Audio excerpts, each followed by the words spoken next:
Let's start. So enzymes are proteins that act as catalysts for biochemical reactions.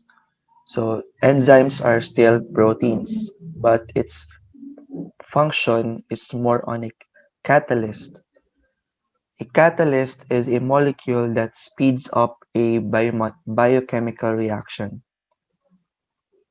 The human body has thousands of enzymes. Now, each of those enzymes have different functions.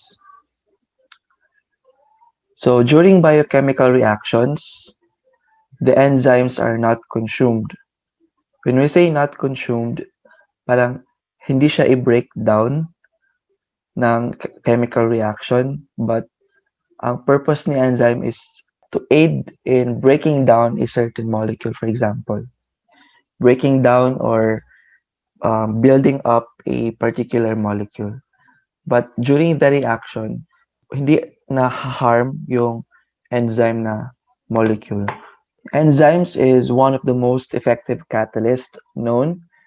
So there are different catalysts in a chemical reaction, but yung pinaka known na catalyst are enzymes. In terms of the shape of enzymes, most enzymes are globular. Now, aside from proteins as an enzyme, there are also few enzymes that are made up of ribonucleic acids. So RNA is different from proteins because nucleic acids kasi yung mga RNA. So there are some catalysts also or enzymes also that are made up of ribonucleic acids. So since enzymes are still proteins, they all undergo the reactions of proteins, including denaturation. So, possible din na mag-denature ang enzymes because they are still proteins. So, any characteristic of proteins are still applicable to enzymes. Example of factors that can affect enzyme activity are pH and temperature. So those are the general characteristics of enzymes. Now let's proceed to the enzyme structure. So in terms of chemical structure for enzymes, we have only two types. So we have the simple enzyme and the conjugated enzyme. The simple enzyme here means that the enzyme is composed only of proteins, while conjugated enzyme, this enzyme has a non-protein and protein parts. Kaya siya tinawag na conjugated. So in the conjugated enzyme, we have the parts here.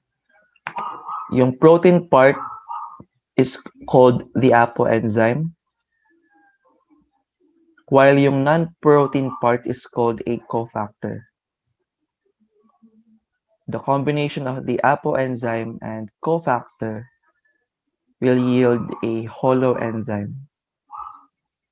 This holoenzyme is the active na conjugated enzyme.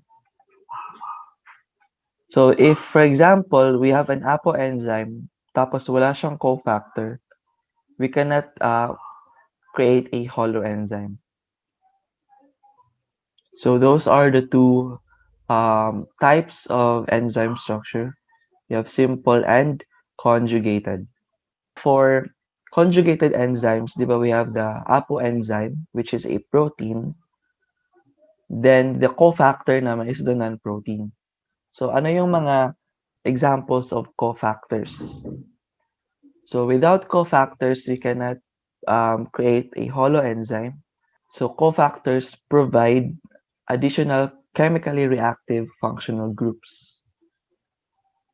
So with cofactors, we can provide functional groups like simple metal ions and small organic molecules. So for example, we have simple metal ions.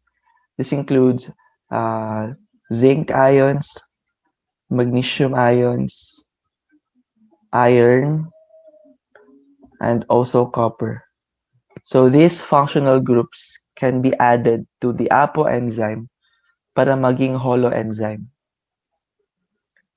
Now this type of cofactors are supplied to the human body through dietary mineral intake, which means that these simple metal ions cannot be produced by the body. Okay, so kailangan natin siya i-intake like yung mga multivitamins, no?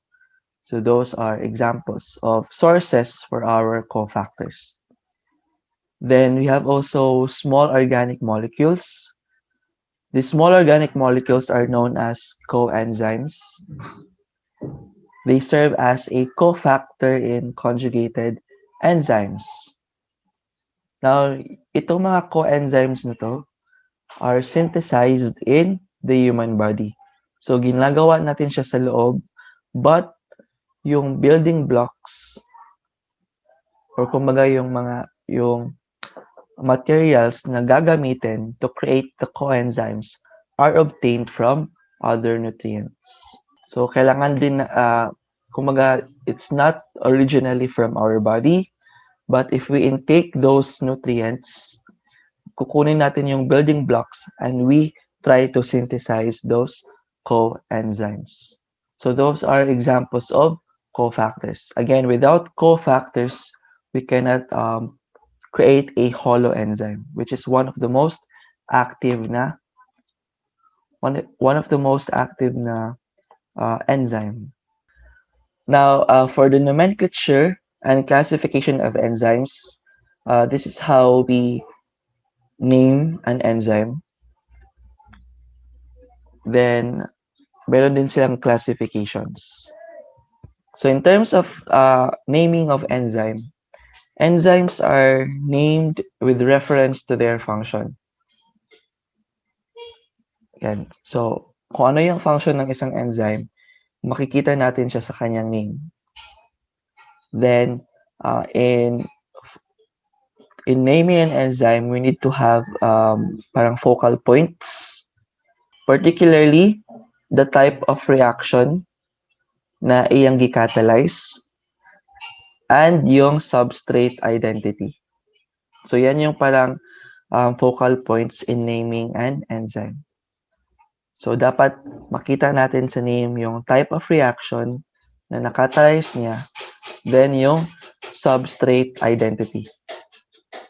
So, for the type of reaction, malalaman natin yan later on. Ano yung mga reaction na nangyayari. Then, itong substrate naman, ano ba yung substrate identity? So, the substrate is actually the molecule na gina-react sa enzymes. Kumbaga, that's the reactant in an enzyme-catalyzed reaction. So, it's the molecule or substance upon which the enzyme acts. So, for example, in the fermentation process, sugar is converted to alcohol. So, sino yung substrate dito? So, we have sugar. Kasi siya yung substance wherein ang enzyme goes to that substance and converts that substance into alcohol. So, the substrate here is sugar. Another important aspect sa pag-name ng enzyme is to add the suffix ase. Most enzymes ends with ase. So that ase identifies a substance as an enzyme. So example, we have urease, sucrase, and lipase. So these are all enzymes and they end in ase. So that is true for all for most of the enzymes. But there are certain enzymes that ends naman in in. So may suffix din in and we can still call them enzymes. For example, we have trypsin, chymotrypsin, and pepsin. So those are examples of enzymes that ends in IN. So enzyme gapon siya. The type of reaction catalyzed by an enzyme is often used as a prefix. So ang prefix naman, makikita natin siya before. So kaya siya tinawag na prefix, so before the name. So sometimes ginagamit natin siya as prefix. For example, we have oxidase. So an oxidase enzyme catalyzes an oxidation reaction. So if you can observe, we have the word oxidation, then we have the prefix here na oxid, then we have the suffix ase, which means that this enzyme catalyzes oxidation reaction. Then we have the other one, hydrolase. So we have hydrol tapos ase. So the hydrol there represents the hydrolysis reaction, which means the hydrolase enzyme catalyzes hydrolysis reaction. So that is another important aspect for the naming of enzymes, no? The use of the type of reaction as a prefix. So by this naming alone, we can actually predict the function of an enzyme. Tapos ano yung reaction na ginagawa niya. Then the third important aspect is the identity of the substrate. So we have examples here, glucose oxidase. Glucose oxidase, ang substrate dito of course is the glucose. Then ang function ni enzyme or yung type of reaction na ginagawa ni enzyme is oxidation. We have the enzyme pyruvate carboxylase. Ang kaniyang substrate is the pyruvate. Then ang kaniyang type of reaction na ginakatalyze kay carboxylation. Then we have another succinate dehydrogenase. The type of substrate here is succinate, while the reaction is dehydrogenation. So, ganyan yung naming for enzymes. We have the substrate, and then we also have the type of reaction, and we end it with ASE. Now, for the classification of enzymes, we have 6. We have oxidoreductases, transferases, hydrolases, lyases, isomerase, and ligases. Remember, we have different kinds of enzymes, diba? Thousands of enzymes in our bodies. Then they are classified into these classes. I-classify sila based on their reactions na nakatalyzed. But ang difference nila guys is yung substrate na ilang gina-catalyze. That is why daghan tag enzymes, no? But if we're going to group them together, actually we have 6 classes. So for oxidoreductases, they catalyze oxidation reaction. Kaya oxidoreductases ang name because they catalyze oxidation reduction reactions. Then the second one, we have transferases. So from the name itself, transfer, ang kanyang ginakatalyze na reaction is the transfer of functional groups. So that's the transferases. We also have hydrolases. So they catalyze hydrolysis. So lyases are enzymes that involves in the addition or removal of groups to form double bonds.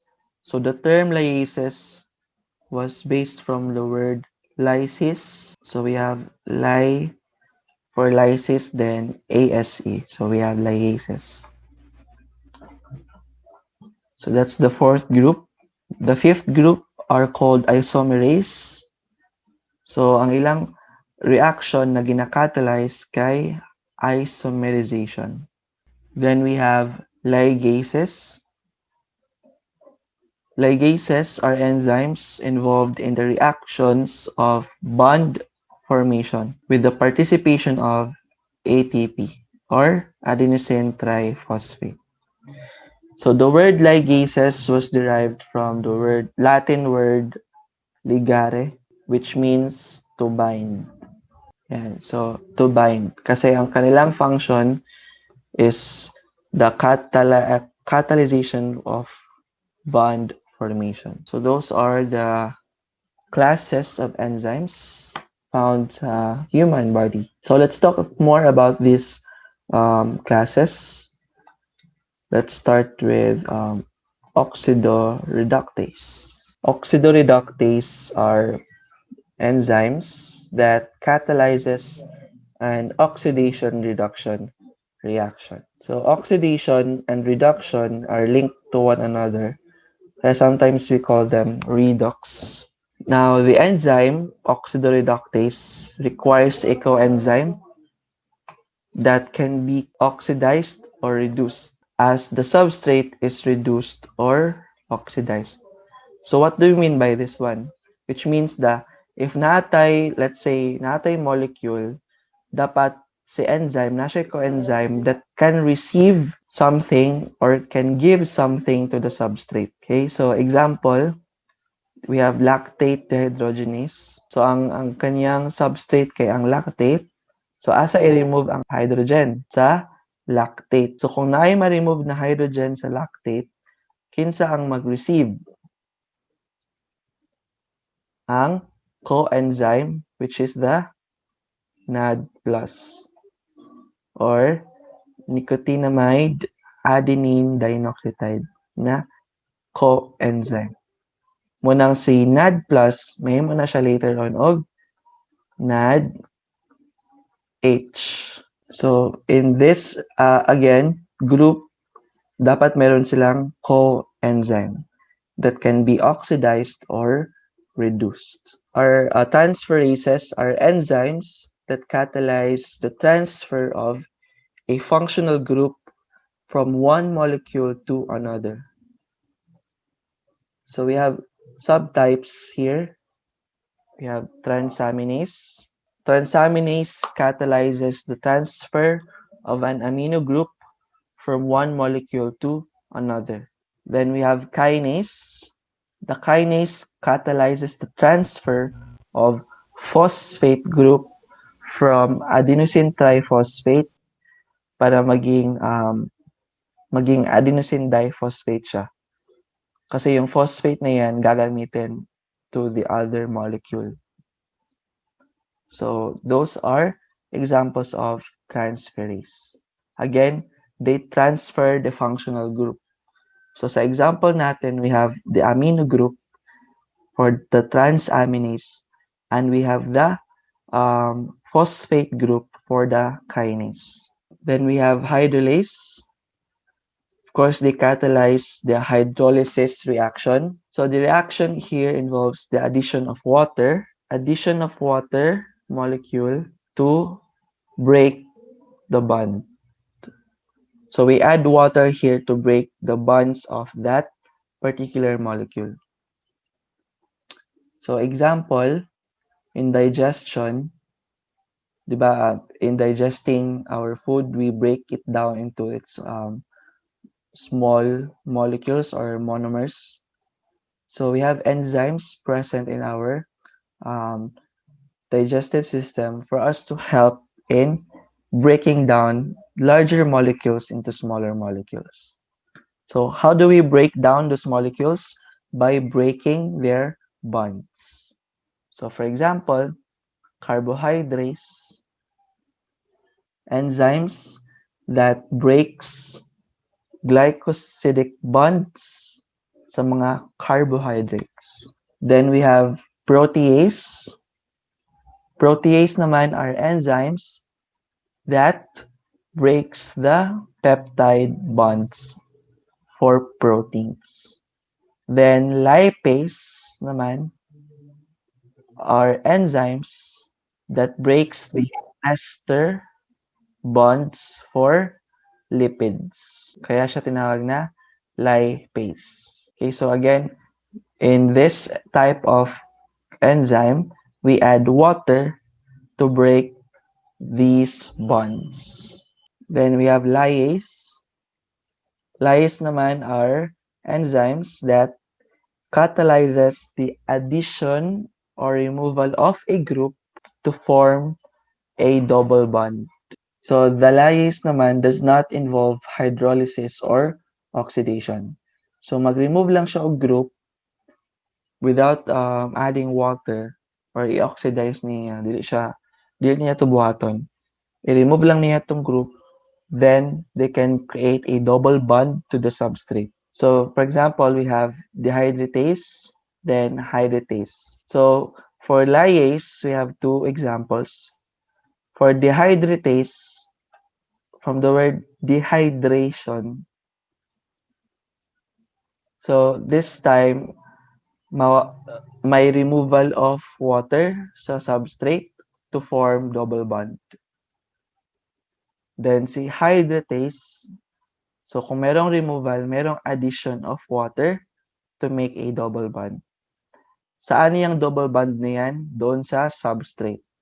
Kumbaga, kung tanggalin natin si water, merong double bonding na nangyayari sa substrate. Some molecules, if added natin siya ng water, merong double bond na nangyayari sa substrate. And that is the work for lyase. Then we have isomerase. So isomerase catalyzes the isomerization process. So isomerization is the rearrangement of atoms. So for example, we have this molecule here na na siya'y kanang certain number of, let's say, certain number of molecules present. Ang si isomerase, i-rearrange lang to niya para makabuhat og another molecule. So same na number of chemicals, pero lahi lang ang pagka-arrange. So that's the process of isomerization. Then ligase naman catalyzes the formation of a bond between two molecules.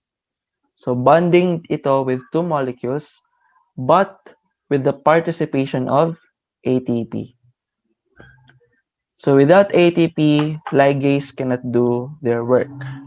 So those are the classes of enzymes present in a human body. Each of them have different functions. Now, we have some practice exercise here. So we have two scenarios. We have scenario A and scenario B. So the answer for both of them, so we have transferase and lyase. So transferase for letter A, while lyase for letter B. Now, bakit? So tama yung transferase, no? So we transferred the phosphate group doon sa ating substrate. Kaya transferase ang sagot. Now, si lyase naman, as we removed the water, may double bond na nangyari dito. Which wala siyang double bond here in this molecule. So walang double bond na nangyari dito sa 2-phosphoglycerate. Pagdating dito sa phosphoenol pyruvate, as we remove the water, nagkaroon siya ng double bond. Thus, ang kaniyang enzyme kay lyase. So now let's proceed to models of enzyme action. So we have an enzyme, and remember, ang kanyang shape is mostly globular. So within that structure of the enzyme, may tinatawag tayong active site. So that active site yan yung involved in the catalysis process. Kumbaga, dyan didikit yung substrate later on. So, sa active site na yan, nangyayari yung catalysis na process. This active site is formed due to folding and bending of the protein. So, we have a globular protein, tapos pag mag-bend siya, for example, mayroon tayong globular protein, then pag bend niya, yung site na dito, that's the active site. So, when the substrate binds to the active site of an enzyme, meron tayong tinatawag na intermediate reaction species. So, when we say intermediate reaction species, yun yung tawag natin sa pinagsamang enzyme and substrate. During the process of catalysis or yung catalyzation, reactions are more favorable to the substrate. Kasi siya man yung gina-change natin. So, kung ano man yung changes na nangyayari, sa substrate lang yun siya nagagawa. Tapos mas favorable siya sa substrate. So, which means that there are certain enzymes that changes itself para mas fit sila doon sa substrate. Okay, so kumbaga si substrate ang king dito, and we need to make sure that si substrate kay mas favorable sa iya ang condition para mas faster ang reaction sa formation sa product. So we have two models of the enzyme action, enzyme substrate action. So we have lock and key model and induced fit model. For the lock and key model, the shape of the enzyme is fixed. So there are enzymes na fixed na yung kaniyang fixed na yung kaniyang shape. So ang purpose nito, kung fixed na yung shape, they can only catalyze certain molecules that fits to that shape. Kaya siya tinawag na lock and key model. So, there are keys that can only open certain locks. So, kung usa na tong mga substrate that fits to that shape of the enzyme, siya lang tong pwede mag-catalyze. Then, we have the induced fit model. Sa induced fit model naman, the active site allows for small changes. So, dito na mag-adjust ang enzyme to fit themselves to that substrate para ma-accommodate nila yung substrate. So, yun yung dalawang models of enzyme action. So, we have lock and key and induced fit. So, ito na yung shape ng enzyme. Then, ito yung kanyang active site. So, kung sino yung substrate that can fit to this active site, siya lang yung ma-catalyze. While sa induced fit, so for example, here, we have a slightly different na substrate. So, mas slim siya in this part. So, pag fit niya karon sa enzyme, ang iyang itsura kay inani. So, let's say, inana siya ang enzyme. Then, ang substrate kay ana lang. So, dili siya fit. Pangita pa sa drawing. So, dili siya fit. So, what will happen? Mag-adjust si enzyme para may ma-fit niya iyang self doon sa shapes ng substrate. So, that's the two models of enzyme action. So, may lock and key model and the induced fit model. During the formation of the substrate and enzyme complex, merong mga forces that assist for them to be able to bind. So we have the electrostatic interactions, hydrogen bonds, and hydrophobic interactions. So these interactions would help the substrate na mag-fit doon sa enzyme. Para dili sila mag-separate as long as wala pa naman ang process. So after the process, pwede na sila mag-separate later on. But to make sure na binded sila, so we have the following forces. Okay, so another characteristic of an enzyme is their specificity. So its specificity is a characteristic of enzyme wherein they can only catalyze specific na molecules or specific reactions or a specific na group, functional group. So na sila is specificity. Kumbaga, choosy ang enzymes. So we have actually types of enzyme specificity. We have absolute. The absolute specificity explains how enzymes can catalyze only one reaction. So, kaya siya tinawag na absolute kasi this specificity of enzyme can only react with one reaction. So example here we have catalase. This enzyme can only catalyze hydrogen peroxide. So that's absolute.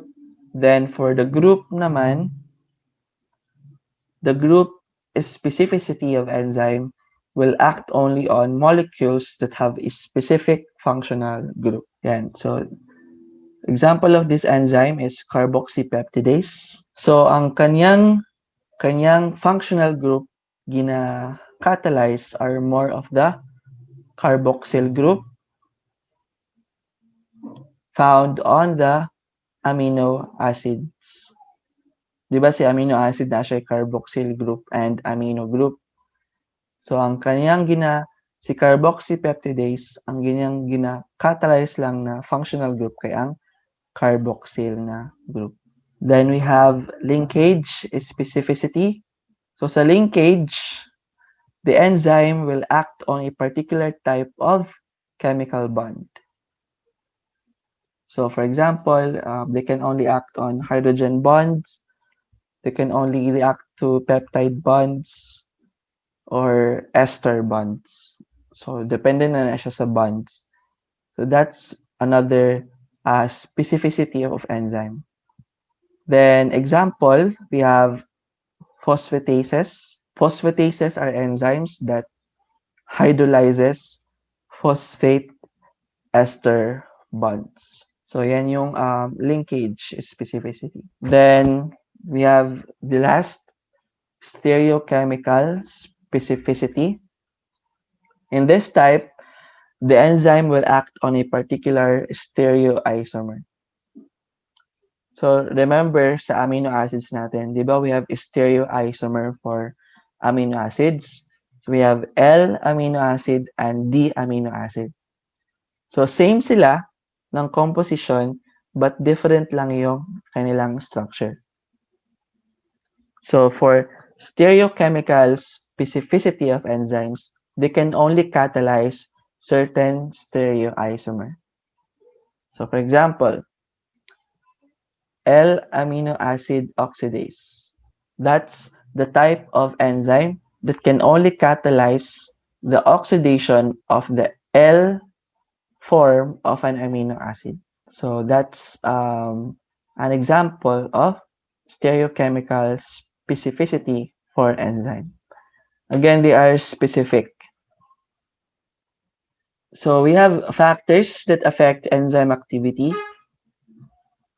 So again, these are, since enzymes are all proteins, or sometimes most of them are proteins, kung ano yung reaction or yung parang mga things that will happen to protein can also be done to the enzymes. So example, we have denaturation. So it can also be applied to enzymes. So when the enzyme is being denatured, maapektuhan ang iyahang enzymatic activity. So example, we have temperature, pH, substrate concentration, and enzyme concentration. This type or these factors can affect enzyme activity. So paano? Let's talk about temperature. So sa temperature, the higher the temperature results in higher kinetic energy. The more nga high ang kinetic energy, it causes molecules to move faster and collide frequently. So as they collide frequently, mas nag-increase ang rate of reaction. Ngano? Kay magbangga-bangga man ang enzyme o ang substrate. So mas dali nila makita ang ilahang substrate kung permente sila mag-move. So permente sila mag-move pag naay higher temperature. However, pag masobraan na pod ang temperature, it can cause denaturation. Okay? So we have this figure here. So we have the reaction rate and the temperature. So as the temperature increases, the reaction rate also increases up to the optimum temperature. Once the enzyme goes beyond the optimum temperature, mag-decrease ang reaction rate. Kay maguba naman iyahang structure. So mag-decrease ang reaction rate, which means that enzymes can only do its function up to optimum temperature. So kung masobra tag optimum temperature, madaot na ato ang enzymes. So the optimum temperature for human enzymes is 37 degrees Celsius. So that's the normal body temp. Pag ma-increase na ta og temperature, like for example, 39 or 40 degrees Celsius, it can cause denaturation of enzyme. So that's how temperature can affect enzymatic activity. Now for pH naman, small changes in pH can result in denaturation of proteins. So kung natay optimum temp, napud tay optimum na pH. So the optimum pH for most of the enzymes sa humans kay dapat 7.0 to 7.5 lang siya. That's the optimum pH natin. However, there are exceptions to this rule. So example, we have pepsin and trypsin. Nganong exempted man si pepsin o trypsin? Si pepsin manggod, makita nato siya sa atong stomach. Our stomach is acidic in nature. And this enzyme must also be in its acidic rate for them to be able to do their function. So that is why ang optimum pH ni pepsin kay 2, which is acidic. So yan yung kaniyang optimum pH. Kasi nga, nakikita natin siya sa atong stomach. Trypsin naman are found sa atong small intestine, wherein mostly basic ang pH dito sa atong small intestine. That is why ang iyang optimum pH kay 8. That's how pH can affect enzymatic activity. No? So dapat na lang siya sa iyang optimum na pH level. So the third one would be the substrate concentration. So at a constant enzyme concentration, the enzyme activity will increase with increased substrate concentration.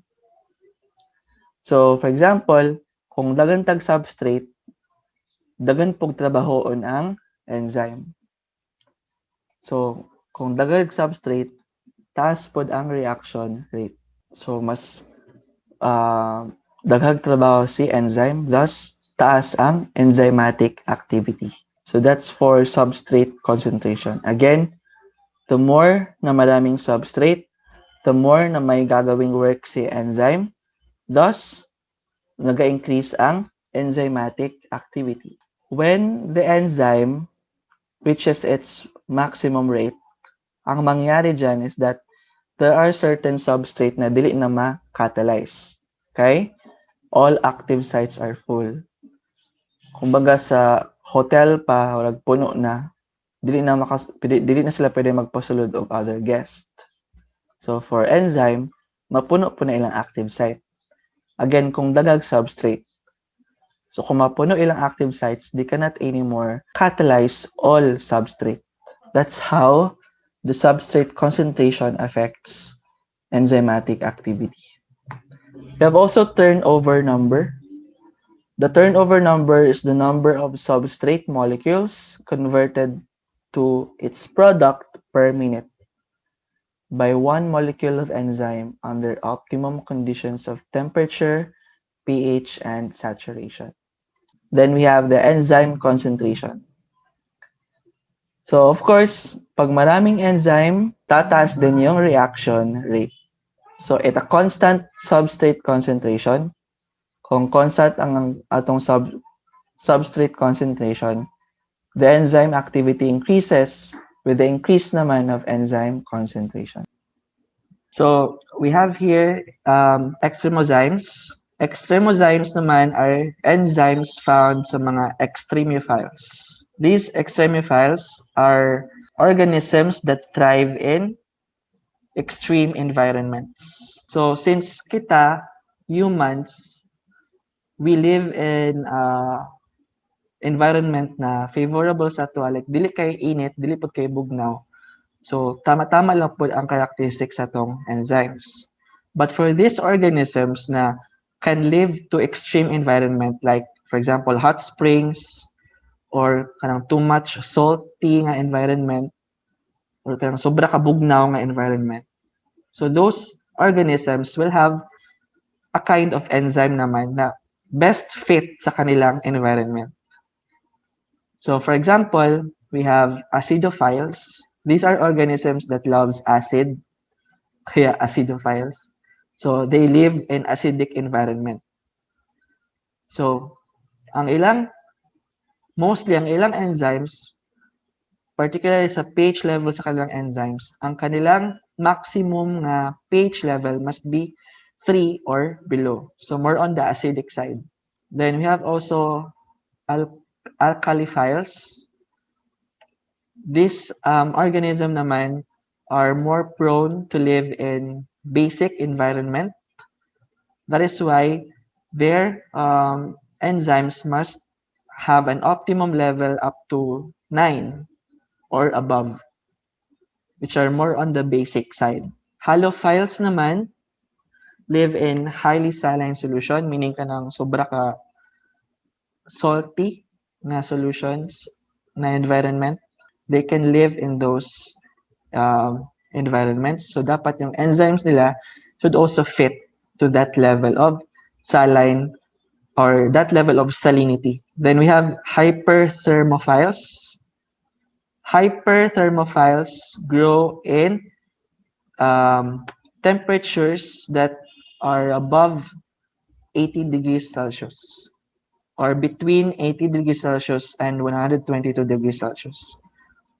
So kani siya na mga organisms like bacteria for example, they live sa mga init na environment like hot springs or dira sa may mga volcanic lakes. So their enzymes must also fit to those temperature levels. So dili sila yung enzymes natin, yung human enzymes cannot survive in this environment. So iba yung enzymes of those organisms. Ang piezophils naman, they grow under high hydrostatic temperatures. So when we say When we say hydrostatic pressure, they usually live sa ilalom sa dagat, kanang kusog na kayong pressure. So they can survive that intense pressure. But for humans, since we cannot survive that pressure, so dili makasurvive atong enzymes to that pressure. That is why iba yung enzymes ng organisms that can live to high pressure areas. Then cryophiles. Cryophiles naman can grow at temperatures like 15 degrees Celsius and below. So these examples of organisms are usually found sa mga polar regions like sa North Pole or South Pole na cold kayo ang environment. So naaga pa yung mga bacteria dito that can thrive or ang ilang enzymes can survive this type of temperature level. Kaya ang tawag sa enzymes na yon are extremozymes. The reaction rate. So, yan yung mga factors that affects enzymatic activity. So for enzyme inhibition, this process inhibits the enzyme to do its function. Kaya siya tinawag na enzyme inhibition. So we have an enzyme inhibitor. Enzyme inhibitors are substances. So we have enzyme inhibitors. These are substances that slows down or stops the normal catalytic function of an enzyme by binding into it. So we have three types of enzyme inhibitors. We have the competitive inhibitors. Competitive inhibitors are molecules that resembles an enzyme substrate in shape and charge distribution. So kumbaga, this one is like a copycat of a substrate, but it's not a substrate na gina-react ni enzyme. So kumbaga, it shapes like the substrate, but it is not the same substrate. So since meron siyang same shape, it competes with the substrate for the same active site. Kaya siya tinawag na competitive inhibitor. So that's a competitive inhibitor. Next, we have the non-competitive inhibitors. This type of inhibitors does not compete with the substrate for the same active site. However, they bind to the enzyme at a location other than the active site. So non-competitive siya. Then we have also reversible competitive inhibition. So in the reversible competitive inhibition, competitive enzyme inhibitors decreases the enzyme activity by binding to the active site. Now, this type of inhibitors binds reversibly, okay? So that's why it's called reversible competitive inhibition. Inhibitor remains unchanged, thus no reaction occurs in this inhibition. So in the reversible competitive inhibition, enzyme inhibitor complex formation is via weak interactions like hydrogen bonds, etc. The competitive inhibition can be reduced by increasing the concentration of the substrate. Kasi weak naman yung interactions. So they can reduce the competitive inhibition by increasing the concentration of the substrate, which are of course dapat yan yung gina-react sa enzymes. So those are the things na ginagawa natin for reversible competitive inhibition. Then we have these examples. We have a reaction here, then we have the inhibition here. So, di ba, for the normal reaction of an enzyme, we have the substrate and the enzyme. Then, meron tayong active site dito. So, the substrate fits perfectly to the active site. And once na magawa na niya or mag-fit na siya doon sa active site, they will now be catalyzed. Yeah, mag-separate into these molecules. Now for the inhibitors, so this type of inhibition is called competitive because the inhibitor has the same shape with yung shape na to has the same shape with the substrate. So once the inhibitor fits on the active site, then pagdating ni substrate may nakauna na sa kanya, so hindi na magawa na enzyme yung function niya, which is supposedly ito yung dapat partner niya. So that's competitive inhibition. So in a sense, para siyang ganito. Sa reversible non-competitive inhibition naman, the non-competitive enzyme inhibitor decreases enzyme activity by binding to a site on an enzyme, di ba, other than the active site. So once na mag-bind siya doon sa site na hindi active, it can cause a change in the structure of the enzyme. So, of course, kung nanay problem sa structure, it prevents now the catalytic groups at the active site to properly effect their catalyzing action. So, di ba, enzymes are still proteins. So, once ma-change ang shape ng enzyme, it can also change its function. Which is why, once na meron ng non-competitive inhibitor, it will attach to the site or other than the active site and changes the shape of the enzyme. So once ma-change na ang shape ng enzyme, it will not be anymore as effective compared to its normal na shape. So kung sa reversible competitive inhibition, we can lessen the effect of competitive inhibitors by increasing the number of substrate. Dito naman, we cannot solve the problem for non-competitive inhibition by increasing the concentration of the substrate. So we cannot do that.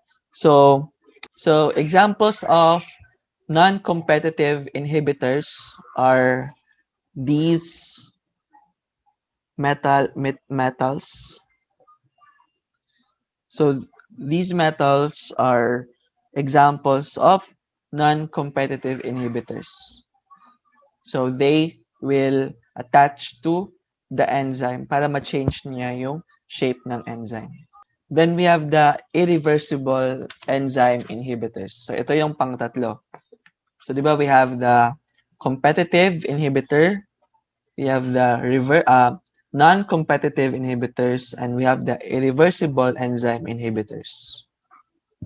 For the irreversible enzyme inhibitors, these enzymes these molecules inactivates enzymes by forming a strong covalent bond to an amino acid side chain group with the enzyme's active site.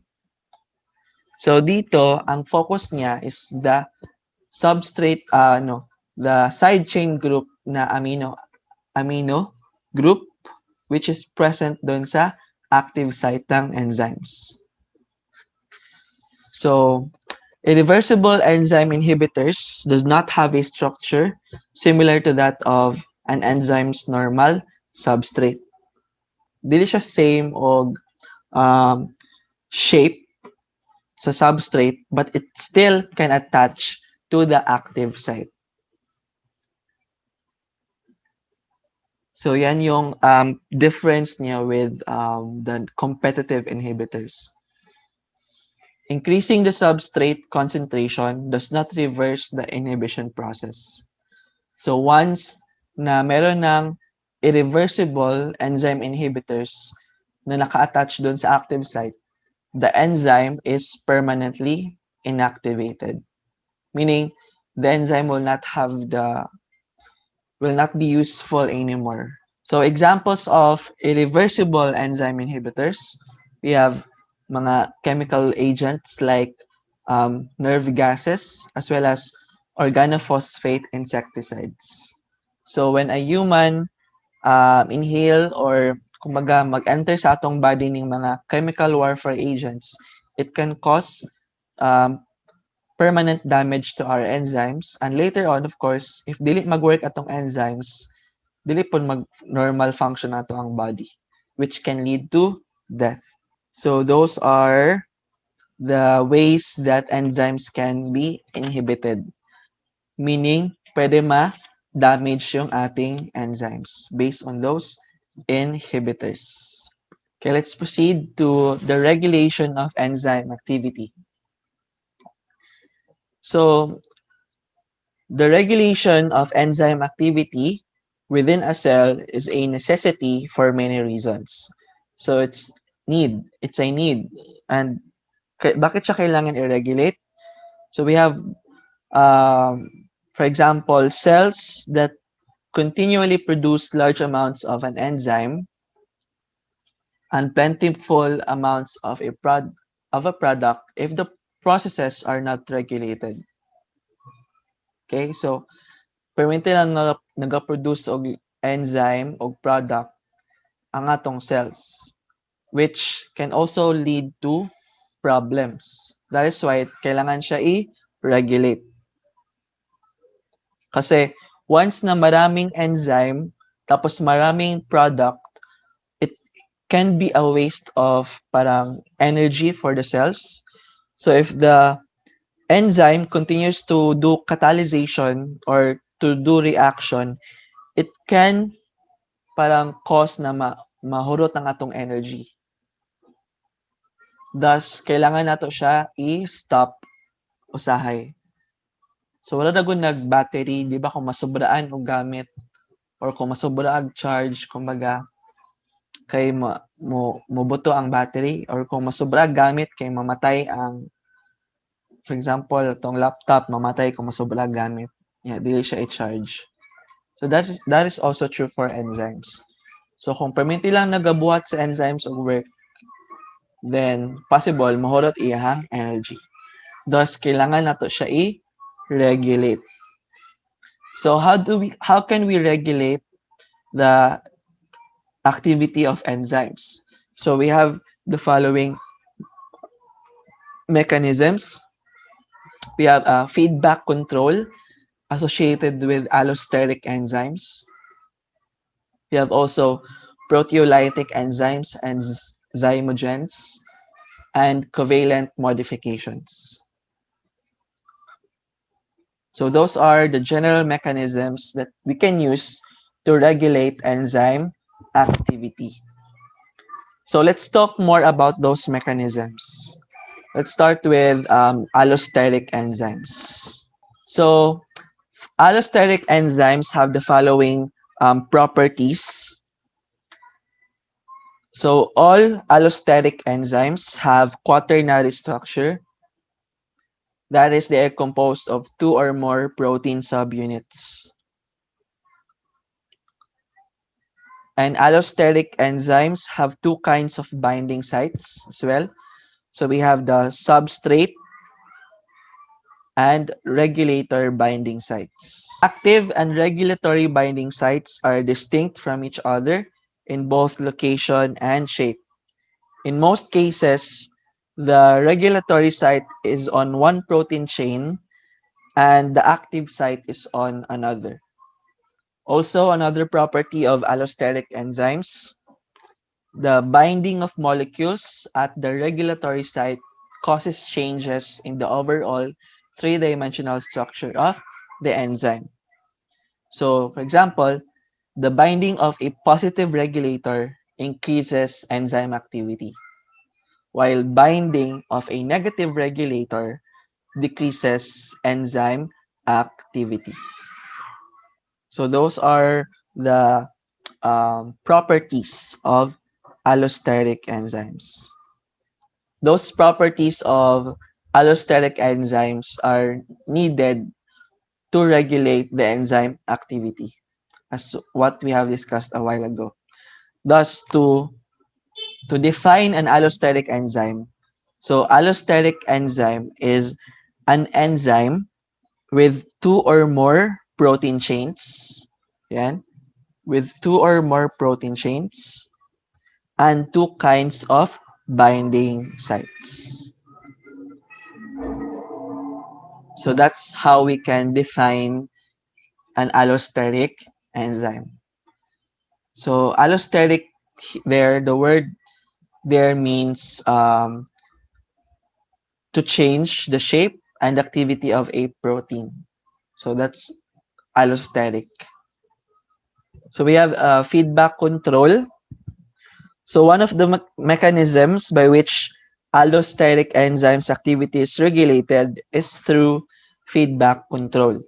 So it's a process in which activation or inhibition of the first reaction in a reaction sequence is controlled by a product of the reaction sequence. Okay? Which means that um, ang activation or yung inhibition ng first reaction, like for example, may first reaction dito, is controlled by a product of the reaction sequence. Okay? So to visualize that one, we have A, which is a substrate. Then we have an enzyme. Then we have another substrate. Then another enzyme. Then another substrate. Then we have another enzyme. Then another substrate. Right? Now, this substrate na na-produce, siya yung mag-inhibit doon sa first enzyme later on. So, i-control niya yung, i-regulate niya yung enzyme. Kumbaga, if ma-produce natin si letter D, it will go back to the first reaction para inhibit niya si enzyme. Why? Para dili na siya makakontinue sa process. So, that's feedback control. Let's say, for example, si letter D, what will happen in this reaction series if the final product, which is symbolized by letter D, is a negative regulator of the first enzyme? What will happen?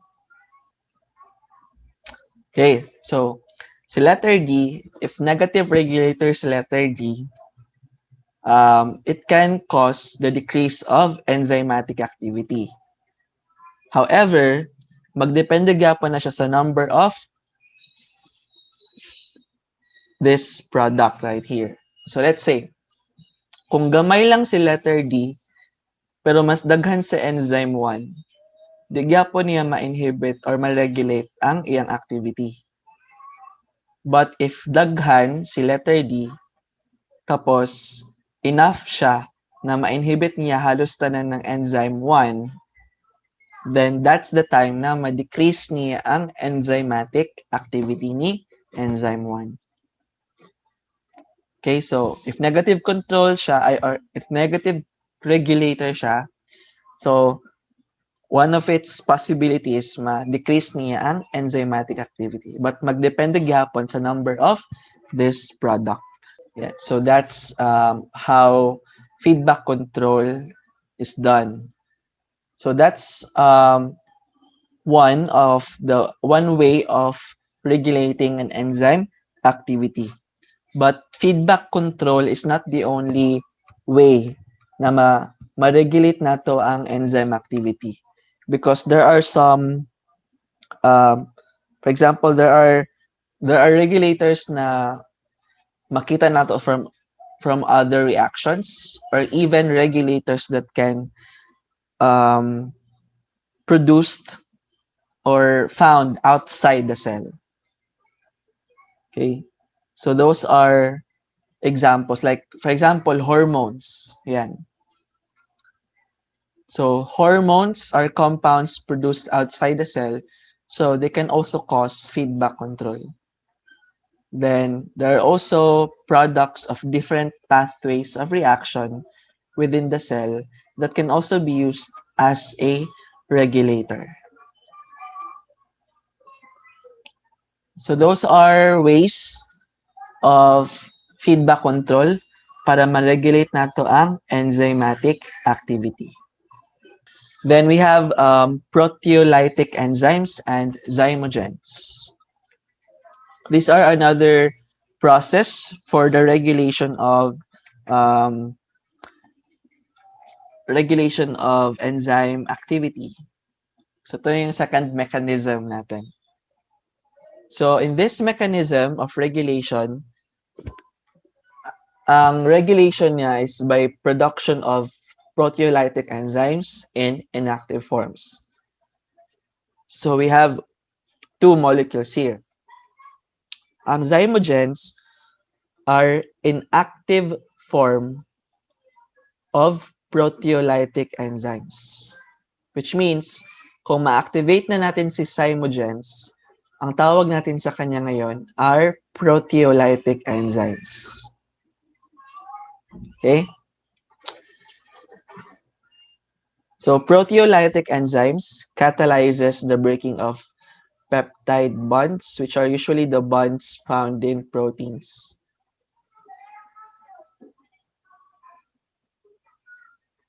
And zymogens are also known as proenzymes. Bakit siya tinawag na proenzymes? Because inactive siya. It cannot catalyze the peptide bonds of the enzymes. Kaya siya tinawag na proenzymes. But once na ma-turned on na siya or ma-activate na siya, it will become proteolytic enzyme. So it can be turned on at the appropriate time and place. So for example, we have digestive and blood clotting enzymes like sa mga enzyme ang makita sa digestive system. Itong pepsin, tsaka trypsin, right?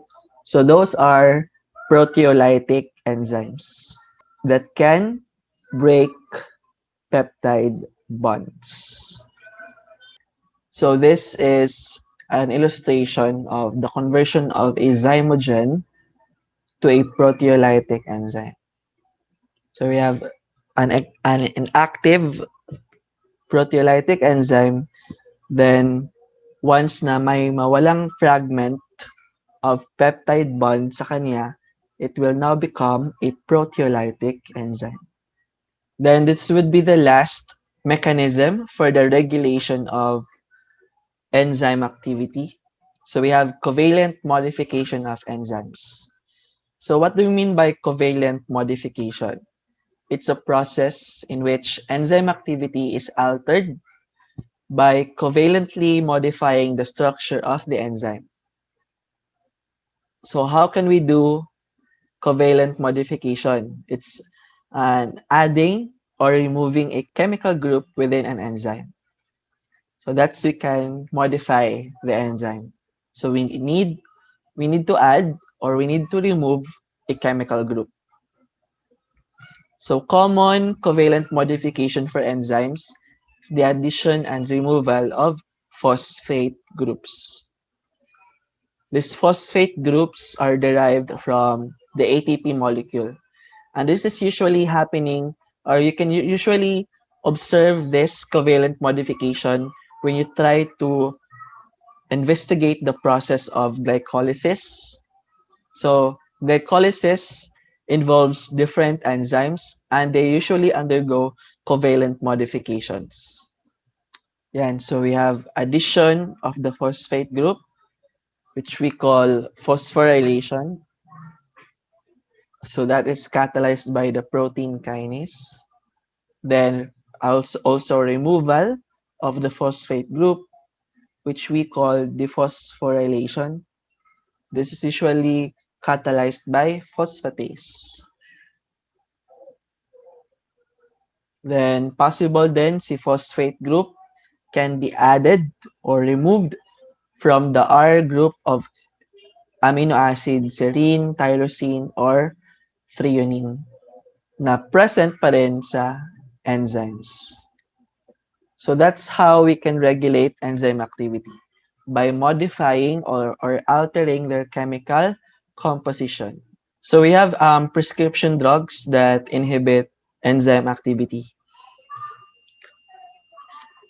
So several common types of prescription drugs have modes of action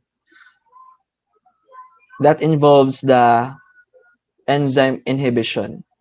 So examples natin sa mga common nga prescription drugs are the ACE inhibitors. So these ACE inhibitors are involved in blood pressure regulation. So we have the angiotensin converting enzyme. So that's ACE. So involved sila sa pag-regulate ng blood pressure ng humans. Then we have sulfa drugs and penicillins. These are called antibiotics. So these antibiotics are substances that kill bacteria or inhibits their growth. So those are examples of prescription drugs, no, that can inhibit enzyme activity. So let's talk more about ACE inhibitors. So again, ACE means angiotensin converting enzyme. So angiotensin is an octapeptide hormone. So it's a hormone that increases blood pressure by narrowing blood vessels. So ang goal natin is to, 'di ba, lower down the blood pressure. So what will happen here is si ACE converts angiotensinogen to angiotensin in the blood. So example of ACE inhibitors is lisinopril. So it's part of the medication if taas yung blood pressure. Okay. So basically, yung mga drugs na yan, di ba we have three mechanisms of inhibition of enzymes. So yung mga drugs na yan, they can either do yung feedback control, they can either do the proteolytic enzyme, then they can either do the covalent na modification. Okay? As well as they can also do the yung competitive inhibition, or they can also do the irreversible enzyme inhibition. So in our examples, we have sulfa drugs and penicillin.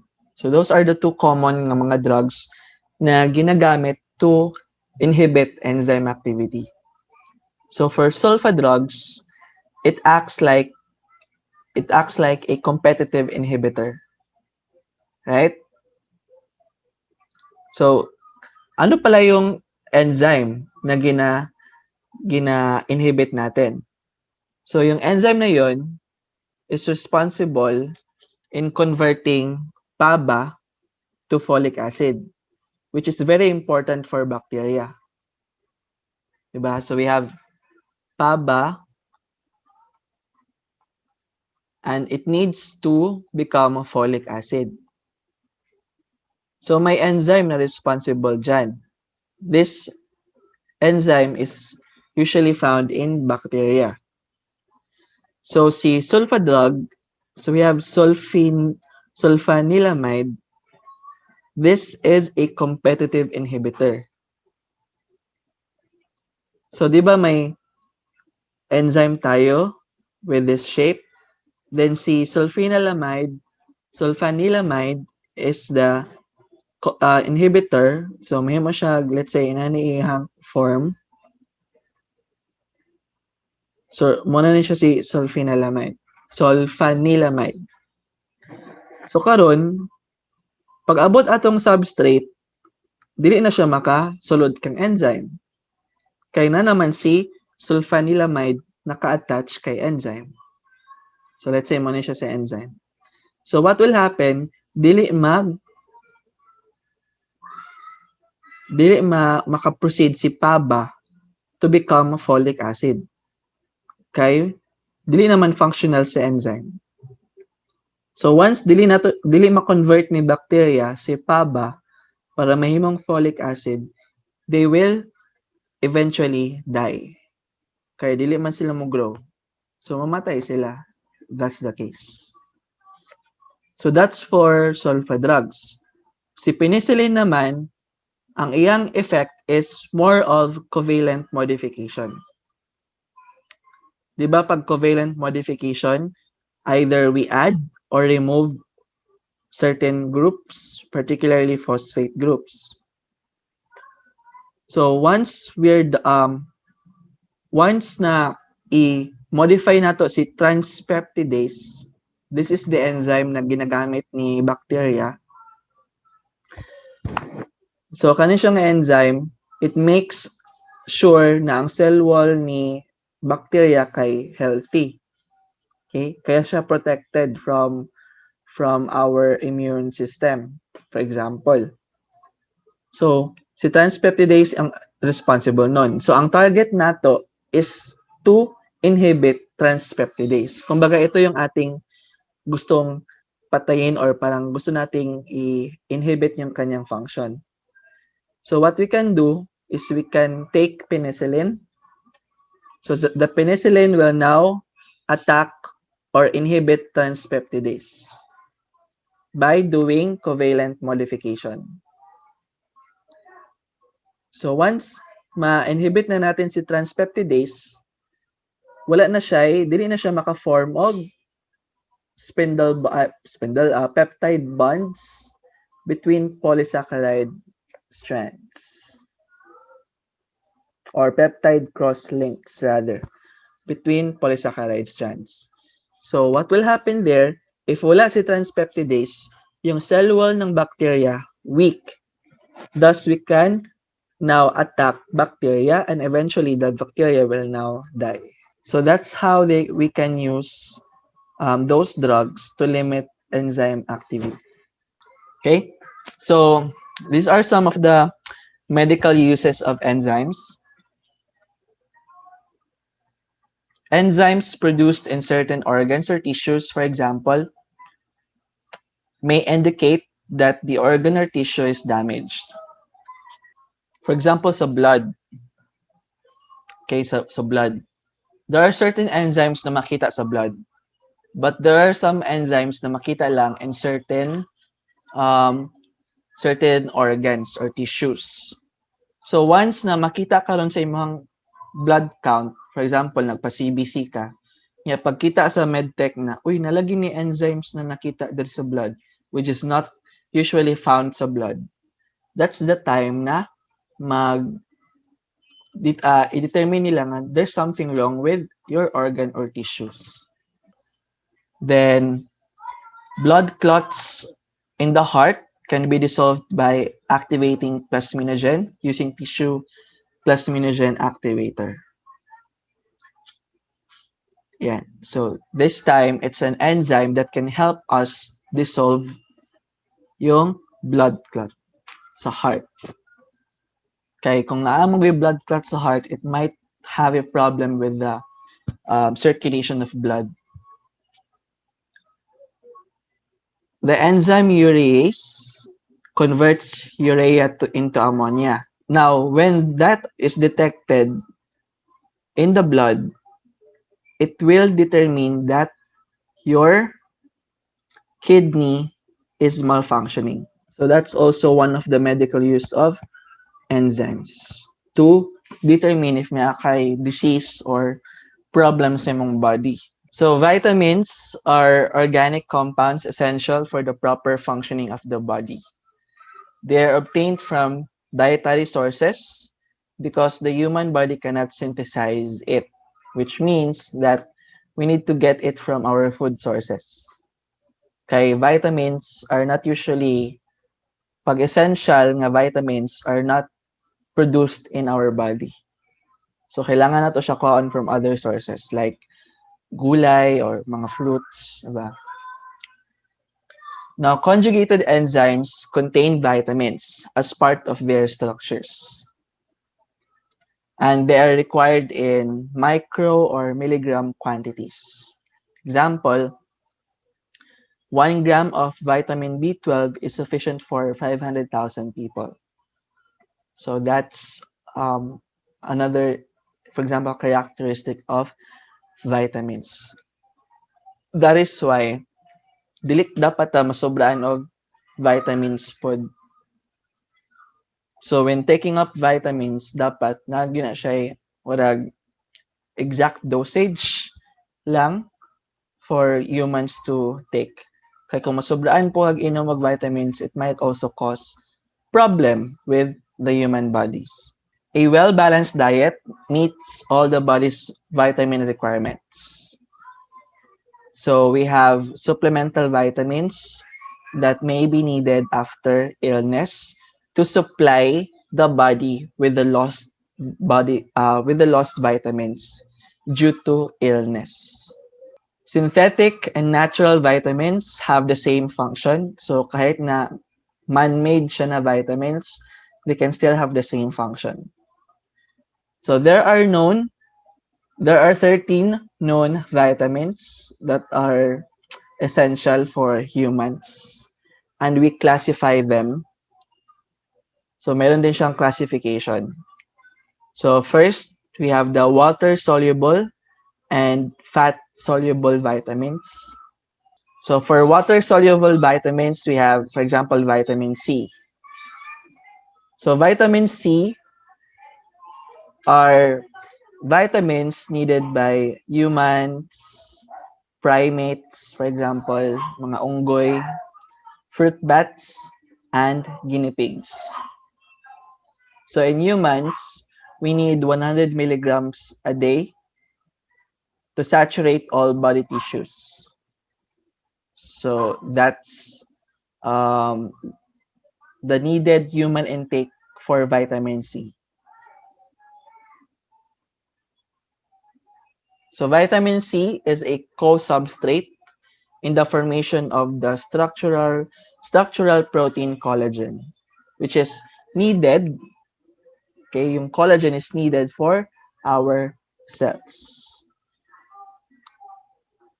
Vitamin C can also act as an antioxidant, and they can synthesize certain neurotransmitters. So that's one of the function of a vitamin. Then we have also the B vitamins. Yung B vitamins are vitamins that serve as precursors for enzyme cofactors. We have the preferred and alternative names for those B vitamins. So we have We have vitamin B1, B2, B3, B5, B6, B7, B9, and B12 with their preferred names. So for vitamin B1, sometimes it's called thiamine. Then we have for vitamin B2, it's called riboflavin. Then vitamin B3, we call it niacin. Vitamin B5, pantothenic acid. Si vitamin B6 naman, it's either we have pyridoxine, pyridoxal, or pyridoxamine. Then vitamin B7 is called biotin. Vitamin B9 is called folate. And vitamin B12 is sometimes called cobalamin. So again, the B vitamins are the components of many coenzymes, and they serve as temporary carriers of atoms or functional groups in redox and group transfer reactions. And they associated with metabolism of ingested food in order to obtain energy. So when we call it components of many coenzymes, 'di ba we have certain molecules that are needed para sila yung parang lagyan ng group when we do redox. Like for example, si ATP.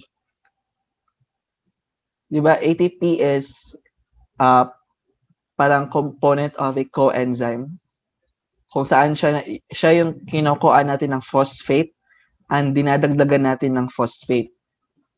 So most B vitamins also act like ATP as, again, temporary carriers of atoms or functional groups in redox reactions or group transfer reactions.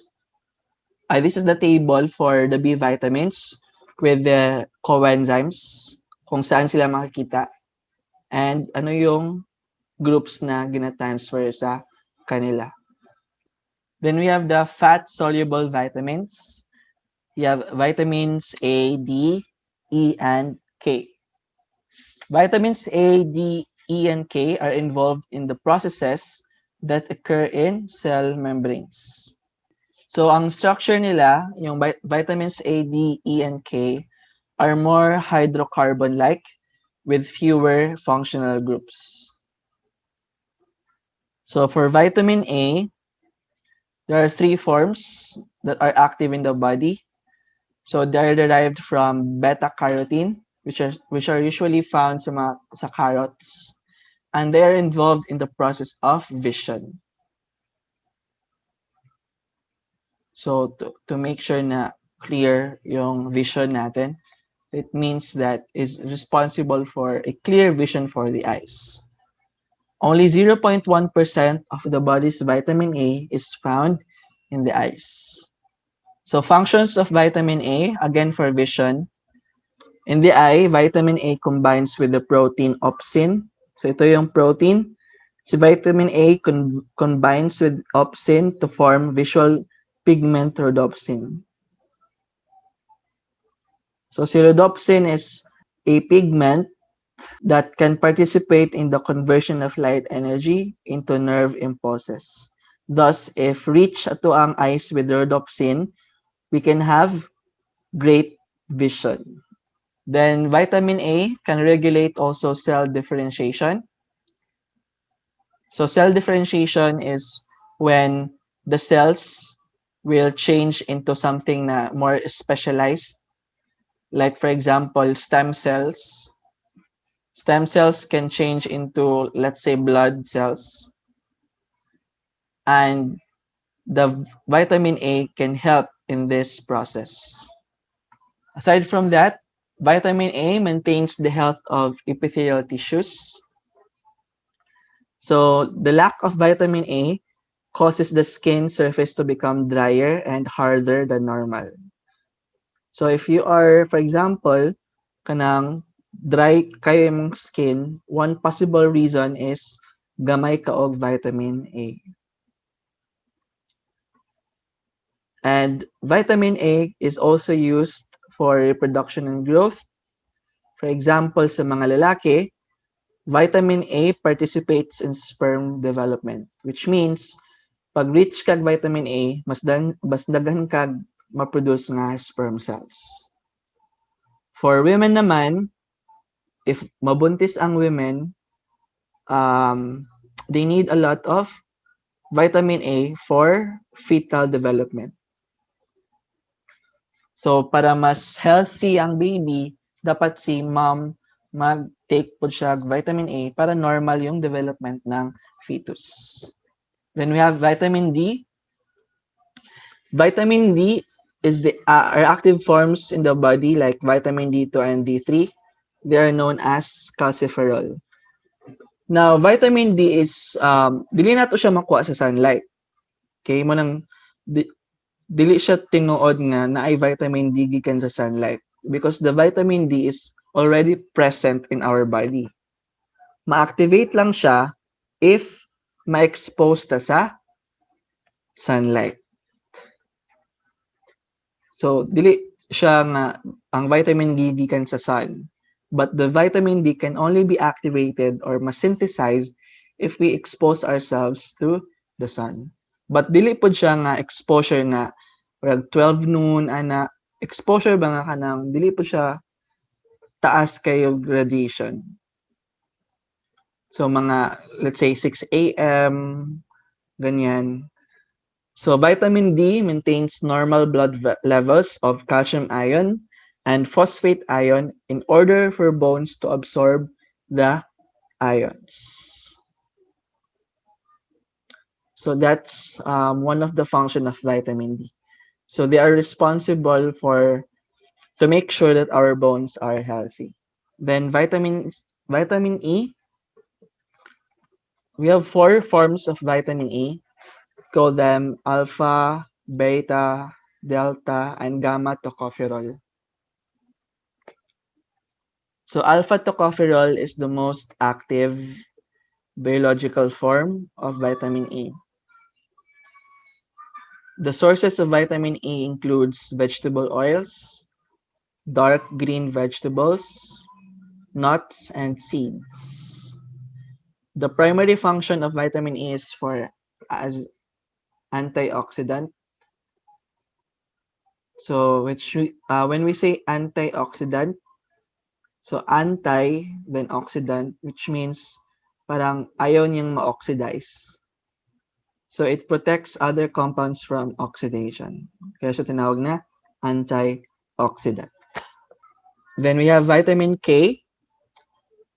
Vitamin K has two major forms, vitamin K1 and K2.